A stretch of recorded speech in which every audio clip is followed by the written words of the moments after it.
Hey guys, it's JH. Welcome to the wind tunnel again. I ventured out today. I've been waiting for the weather to calm down a bit, but we're just in a windy phase. I needed to come out today, guys, because I thought today was really important. Because today I'm going to title today's video The Final Protocol. I didn't think I'd be as far advanced as I am at the moment, but something that I just picked up on yesterday afternoon, just out in the backyard at home, just doing something, and when I knew I had it then. I knew that the cherry was on the cake. The last thing, the last part of the protocol, to make it a final protocol. Okay guys, let's just go through, and the wind is so strong here today, guys, I'm just going to hit 3 irons straight off the bat because it's just brutal. And 3 iron will be lucky to go 150 metres into this wind. It'll probably be lucky to go 150 metres. It's just so incredibly strong. Okay, let's just go over the standard protocol, the basic tenets of the channel lock protocol. Now, the channel lock protocol is clearly that we have a back foot ball position.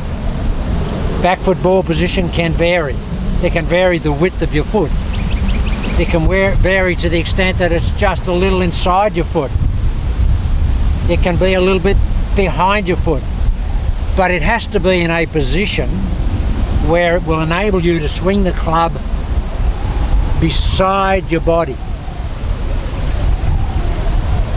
Beside your body. Now, if the ball is forward, guys, clearly you can't swing with the intention of beside your body, because the ball is in front, so you'll want to go in front of your body.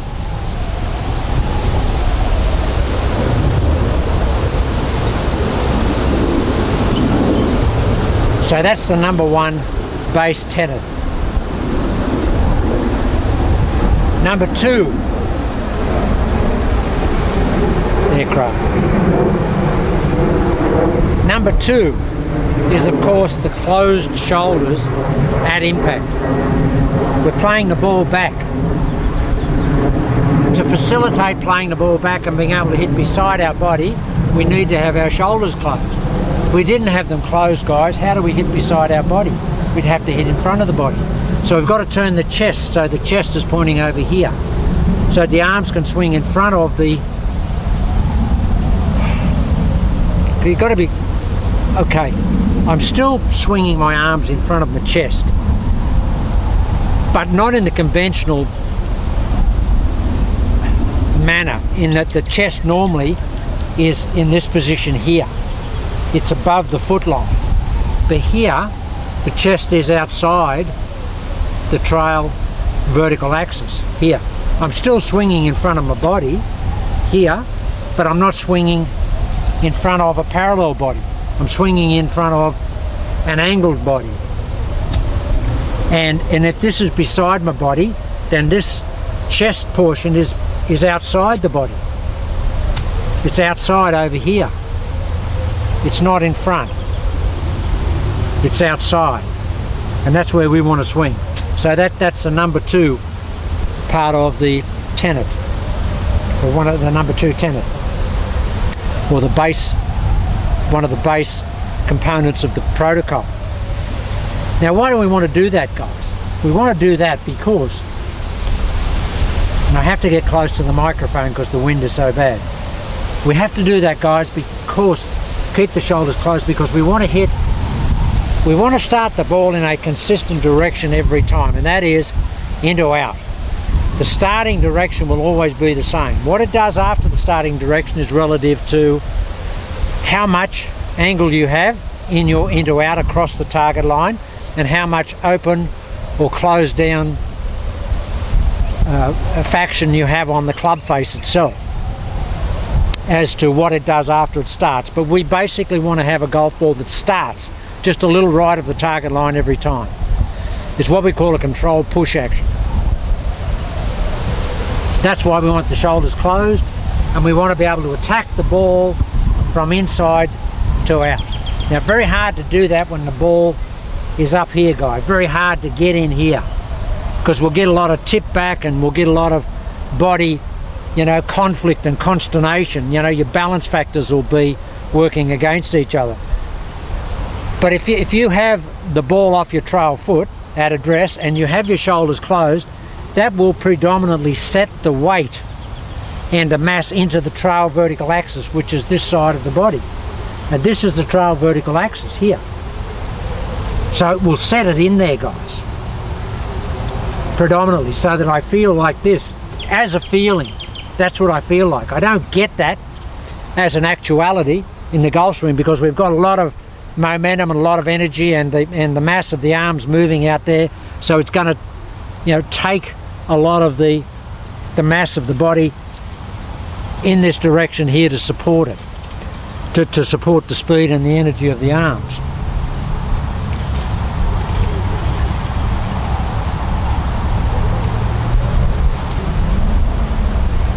So that's how we set up channel lock. Okay, just quickly, back foot ball position, back cock shoulders closed. We want the shoulders closed when we hit the ball. We want the weight distributed primarily down the trail axis when we hit the ball here.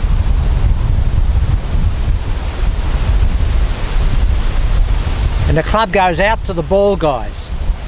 It doesn't go, we're not trying to swing the club towards the target, we're trying to swing it out to the ball. The club face will be pointing at the target here. The arms swing out that way, but the club face points at the target. See, it's pointing at the target there.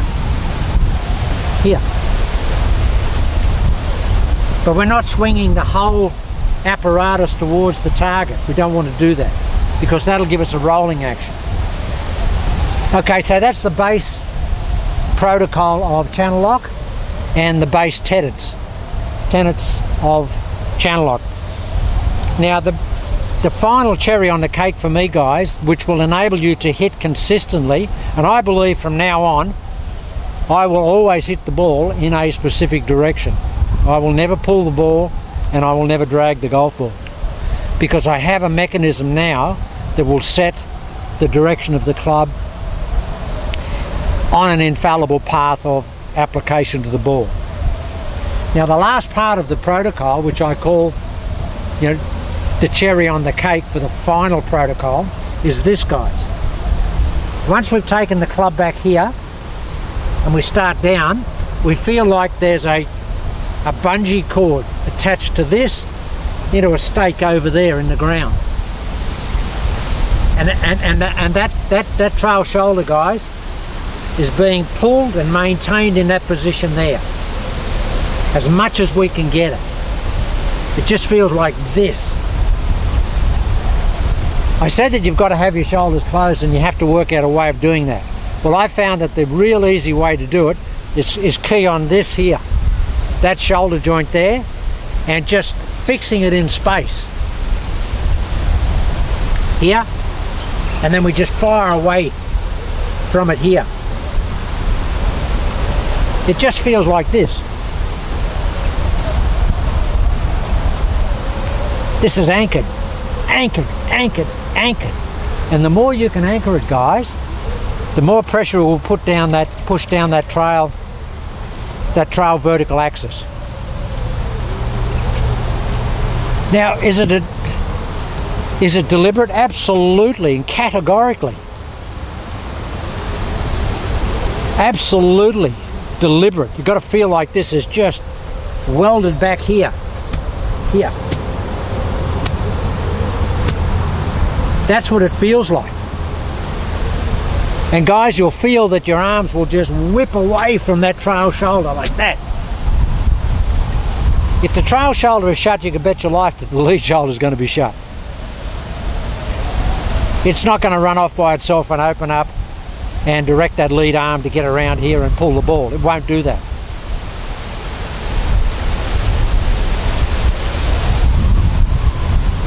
So windy, guys. I've got the camera down low so the angle's not that great, but it just blows over if I have it up. So guys, this is basically, this is it. We're here.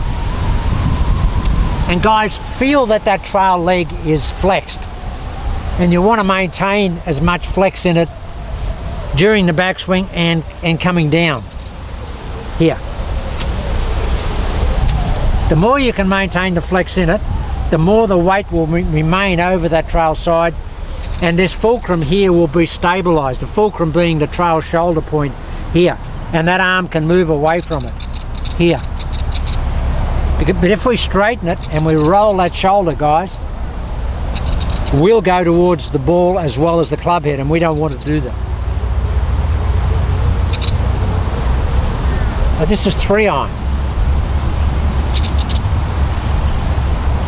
Okay. Now we sit into that trail leg. Now guys, first shot of the day, 3-iron, and that is just hammered.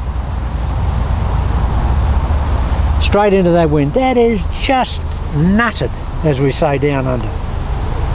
And I'm very, it's actually quite cold today, and I'm quite stiff and rigid. So again, one of the really fantastic things about channel lock, guys, is it just enables you to come out here dead cold and just hit one like that, because the structure's the same, the protocol's the same.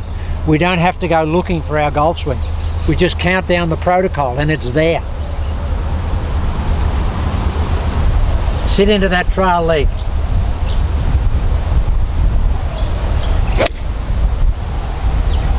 Wow. Wow.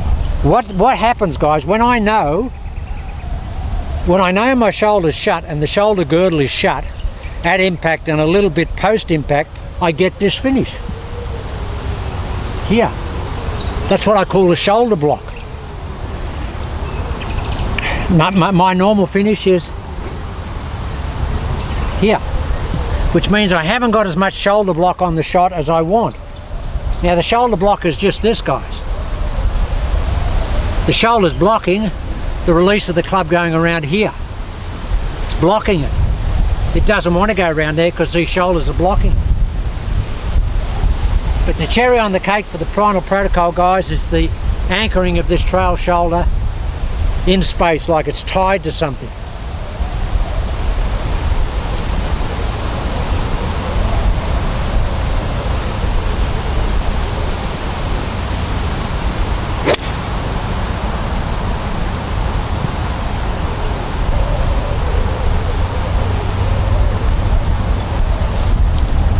So how strong that wind is, guys, that's 3-iron, that's going about 148 carry meters.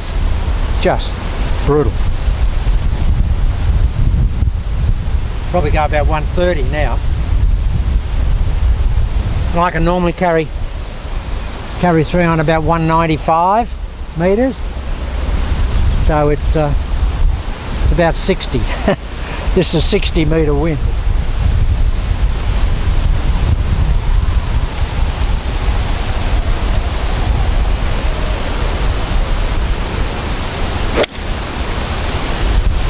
Look at this, guys, look. See how I'm under the shot? I'm back and I'm under. And that's how I want to feel. This is very much a back and under golf swing. It's a back and under golf swing. I mean, that was just, they're beautiful golf shots. So the cherry on the cake and the final protocol, guys, is right here today. And I wanted to do this so that Bill Phillips will have a final protocol to take to the Pickwick gathering this weekend. As I say, I'm so disappointed I can't be there, guys. I'll be there in spirit.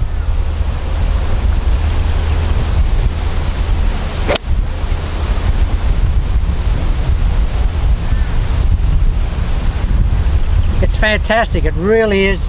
Such a nice process. Okay, we'll really keep it back.